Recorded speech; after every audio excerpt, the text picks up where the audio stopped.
Facebook ID hack হওয়া থেকে বাঁচাতে বা ফেসবুক আইডি সেভ রাখতে এক্সট্রা সিকিউরিটি হিসাবে আমরা টু ফ্যাক্টর অথেন্টিকেশন ব্যবহার করে থাকি।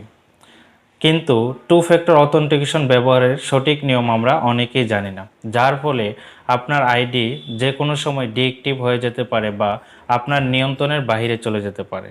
টু ফ্যাক্টর অথেন্টিকেশন ফেসবুকের এক্সট্রা সিকিউরিটি। ফেসবুকে লগ ইন করার সময় অ্যাকাউন্ট নাম্বার এবং পাসওয়ার্ড দিয়ে লগ ইন করার পর একটি বক্স আসে। ওই বক্সে আপনি যে নাম্বার দিয়ে টু ফ্যাক্টর অথেন্টিকেশন অন করেছেন ওই নাম্বারে একটি কোড যায়। ওই কোডটি বসালে ফেসবুকে লগ ইন করতে হয়। ফেসবুক আইডি যে নাম্বারটি দিয়ে ক্রিয়েট করা টু ফ্যাক্টর অথেন্টিকেশন অন করার সময় আমরা সেম নাম্বারটি ব্যবহার করি, যার ফলে কোনো কারণে ফেসবুকের পাসওয়ার্ড ভুলে গেলে বা ফেসবুক আইডিটি রিকভারি করার প্রয়োজন হলে তখন একই নাম্বার ফেসবুক অ্যাকাউন্ট এবং টু ফ্যাক্টর অথেন্টিকেশনে ব্যবহার করার জন্য নাম্বারে কোনো কোড যায় না।